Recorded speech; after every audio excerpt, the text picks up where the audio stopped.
আসসালামু আলাইকুম। জাতীয় বিশ্ববিদ্যালয়ের সকল শিক্ষার্থীদের আন্তরিকভাবে অভিনন্দন ও শুভেচ্ছা। প্রিয় বন্ধুগণ, আজকে আমরা আলোচনা করব জাতীয় বিশ্ববিদ্যালয় বাংলা বিভাগ অনার্স দ্বিতীয় বর্ষ বাংলা কবিতা 2। বিষয় কোড হচ্ছে 22-10-05। আজকে বাংলা কবিতা 2 সাজেশন দিব। ক বিভাগ, গ বিভাগ, খ বিভাগ তিনোটারই সাজেশন দিব। আমরা প্রথমে শুরু করি ক বিভাগ দিয়ে। আপনারা এই ক বিভাগ, গ বিভাগ, গ বিভাগ সাজেশনগুলো পড়লেই কিন্তু 100% কমন পাবেন ইনশাআল্লাহ। তাহলে শুরু করি। মেঘনাবত কাব্যের প্রথম স্বর্গের নাম কি? মেঘনাবত কাব্যের পঞ্চম স্বর্গের নাম কি? পঞ্চম স্বর্গের নাম হচ্ছে উদ্যোগ। দুঃখিত, মেঘনাবত কাব্যের পঞ্চম স্বর্গের নাম কি? মেঘনাবত কাব্যের পঞ্চম স্বর্গের নাম হচ্ছে উদ্যোগ। মেঘনাবত কাব্যের চিরচূড়ামণি বলতে কাকে বোঝানো হয়েছে? মেঘনাবত কাব্যের চিরচূড়ামণি বলতে বীরবাহুকে বোঝানো হয়েছে। এখানে যদি আপনারা উত্তর করার সময় শুধু বীরবাহু লেখেন তাও হবে, অথবা বীরবাহুকে বোঝানো হয়েছে শুধু এইটা যদি লেখেন তারপরেও হবে। পুরাটা যদি না লেখেন যে মেঘনাবত কাব্যের বীর চূড়ামণি বলতে বীরবাহুকে বোঝানো হয়েছে, এই পুরা লাইনটা লেখার দরকার নাই। এটা বোঝার ক্ষেত্রে আপনাদের আমি বলতেছি, কিন্তু আপনারা উত্তর করার সময় বীরবাহুকে বোঝানো হয়েছে লিখলেই হবে। শুধু উত্তরটা লিখলেই হবে অনেক সময়। শুকাইছে ফুল এবে নিবিছে দেউটি, উক্তিটি কার? উক্তিটি হচ্ছে রাবণের। আপনারা যদি পরীক্ষার খাতায় লেখেন শুধু উত্তর লেখা, ক নাম্বার দিয়ে উত্তর লেখা রাবণের লেখেন তাও হবে, তাও আপনারা ফুল মার্কস পাবেন। মেঘনাদবধ কাব্যের অষ্টম স্বর্গের নাম কি? অষ্টম স্বর্গের নাম হচ্ছে প্রেতপুরী। প্রমিলার সখীর নাম কি? প্রমিলার সখীর নাম হচ্ছে বাসন্তী। বীরবাহুর মায়ের নাম কি? বীরবাহুর মায়ের নাম চিত্রাঙ্গনা। বীরবাহুর মায়ের নাম হচ্ছে চিত্রাঙ্গনা। বিভীষণ কে? বিভীষণ রাবণের ভাই। বিভীষণ হচ্ছে রাবণের ভাই। মৈথিলী কে? সীতার অন্য নাম মৈথিলী। একাল সমরে নাহি চাহে প্রাণ মম, পাঠাইতে মোরা বারম্বার, উক্তিটি কার? উক্তিটি হচ্ছে লঙ্কাপতি মেঘনাদের পিতা রাবণের। রাহুগ্রাসে হেরি সূর্য কার নাম বিদরে হৃদয়, কোন প্রসঙ্গে বলা হয়েছে? উক্তিটি শোকতপ্ত রাবণকে সমবেদনা জানানোর জন্য অথবা প্রসঙ্গে করা হয়েছে।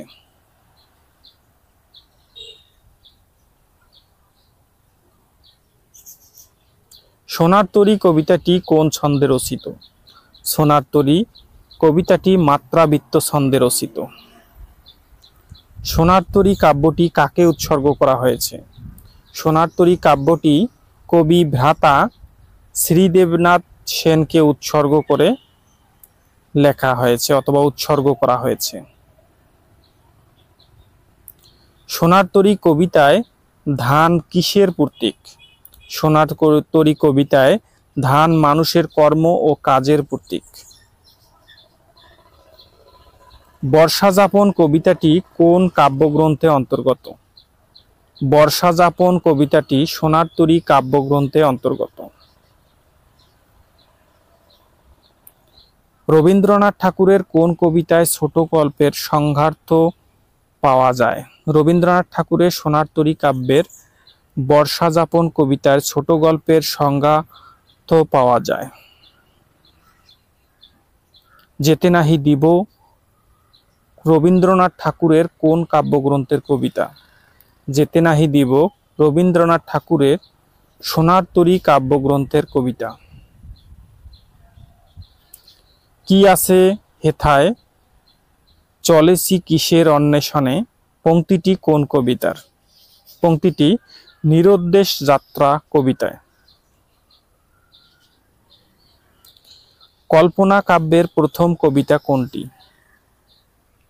কল্পনা কাব্যের প্রথম কবিতা দুঃসময়। ভ্রাষ্টলগ্ন কবিতার প্রিয়া কোন সময় সোনার টিপ পড়ছিল?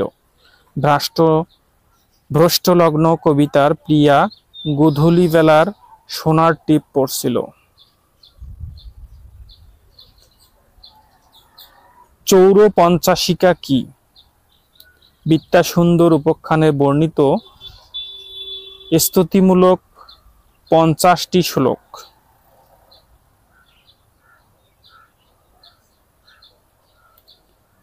উজ্জয়িনীপুরে কবি কাকে খুঁজতে গিয়েছিলেন?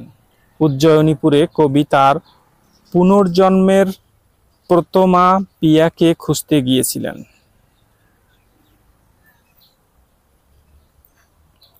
প্রেমের দেবতা মদন কার রোষাগ্নিতে ভস্মীভূত হয়? প্রেমের দেবতা মদন শিবের রোষাগ্নিতে ভস্মীভূত হয়।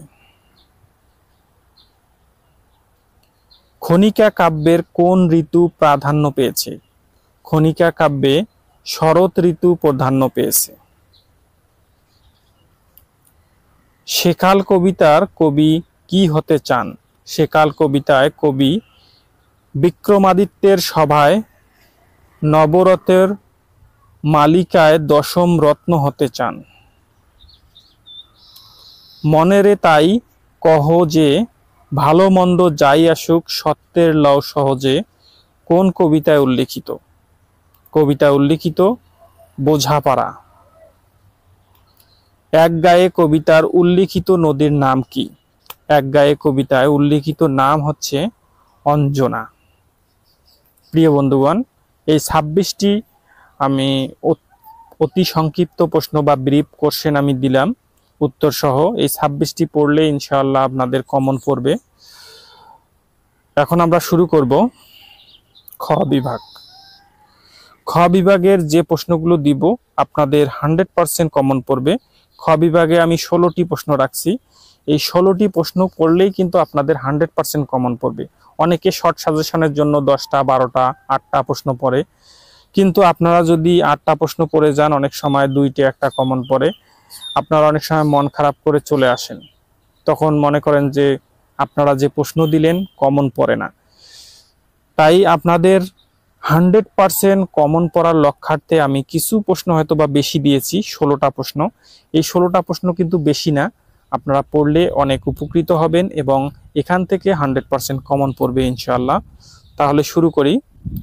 1 নম্বরে হচ্ছে প্রমিলার পরিচয় দাও। 2 নম্বরে হচ্ছে সীতার সংক্ষিপ্ত পরিচয় দাও। 3 নম্বর হচ্ছে লঙ্কাপুরীর সৌন্দর্য বর্ণনা করো। 4 নম্বর হচ্ছে কি সুন্দর মালা আজ পরিয়াছ গলে, কে কার সম্পর্কে কেন উক্তিটি করেছেন। 5 নম্বর হচ্ছে লক্ষণ কিভাবে মেঘনাদকে হত্যা করেছিল। এই প্রশ্নগুলো আমি বলতেছি না, এখানে কিন্তু দেওয়া আছে। আপনারা পজ করে ভিডিওটি পজ করে অবশ্যই খাতায় লিখবেন এই 16টি প্রশ্ন। এই 16টি প্রশ্ন পড়লেই কিন্তু আপনারা 100% এখান থেকে কমন পাবেন ইনশাআল্লাহ।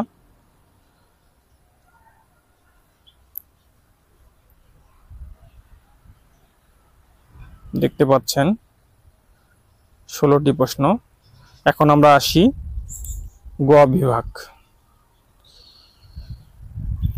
এই গ বিভাগ প্রশ্নগুলো আপনারা পড়লে অবশ্যই 100% কমন পাবেন। এখানে গ বিভাগে আমি 13টি প্রশ্ন দিয়েছি। 13টি প্রশ্ন পড়লেই যদি আপনাদের 100% কমন পড়ে, আপনারা পড়বেন না কেন? অনেক সময় বিভিন্ন জায়গা থেকে আপনারা 4টা 5টা 8টা সাজেশন নিয়ে মুখস্থ করে পরীক্ষার হলে গিয়ে দেখেন যে আপনাদের একটা কমন পড়ছে, দুইটা কমন পড়ছে, সেক্ষেত্রে কিন্তু আপনারা অনেক কষ্ট পান অথবা পরীক্ষা খারাপ হওয়ার সম্ভাবনা থাকে। তাই আপনারা যদি এই 13টা প্রশ্ন পড়েন, 100% কমন পান, অবশ্যই এজন্য অবশ্যই আপনারা ভালোভাবে পড়ে নেবেন। ইনশাআল্লাহ আপনারা 100% কমন পাবেন। তাহলে শুরু করি। 1 নম্বরে হচ্ছে ট্র্যাজেডি হিসাবে মেঘনাদ বধ কাব্যের সতর্কতা আলোচনা করো। 2 নম্বরে হচ্ছে মেঘনাদ বধ কাব্যের প্রধান অবলম্বন কোন রস বিরসের, কোন রস বিরসের না করুণ রস পর্যালোচনা করো। 3 নম্বরে হচ্ছে চতুর্থ সর্গে কবিতায় তার লিরিক। প্রিয় বন্ধুগণ, দেখতে পাচ্ছেন আমি প্রশ্নগুলো বলতেছি না, আপনারা এখান থেকে দেখে দেখে লিখে নেবেন। মেঘনাদ বধ কাব্যে অবলম্বনে প্রমূল্যার চরিত্র বিশ্লেষণ করো। 5 নাম্বার হচ্ছে সোনার তরী কাব্যের কবিতার কাল চেতনা ও মর্মপ্রীতির পরিচয় দাও। আমি বলতেছি না, আপনারা এখান থেকে দেখে সুন্দরভাবে খাতায় নোট করে জাস্ট এগুলো প্রশ্ন পড়বেন বারবার, তাহলে আপনাদের অবশ্যই 100% কমন পড়বে। আমি লাস্টের প্রশ্নটি বলতেছি। খনিকা কাব্যে কবি ভাগের জীবন থেকে আধ্যাত্মিক জীবনে প্রবেশ করেছে, উক্তিটি বিশ্লেষণ করো। উক্তিটি বিশ্লেষণ করো। দেখতে পাচ্ছেন এই 13টি প্রশ্ন আপনারা যদি সুন্দরভাবে ভালোভাবে পড়েন, এখান থেকেই কিন্তু আপনারা 100% কমন পাবেন। এবং এই প্রশ্নগুলোর খ বিভাগ এবং গ বিভাগের প্রশ্নগুলোর সমাধান সহ আমি দেওয়ার চেষ্টা করব, অথবা 2-1 দিন পরেই শুরু করব দেওয়া ইনশাআল্লাহ। তো আজকে এ পর্যন্তই বিদায় নিতে চাচ্ছি। দেখা হচ্ছে আগামী ভিডিওতে। ভালো থাকবেন, সুস্থ থাকবেন। আল্লাহ হাফেজ।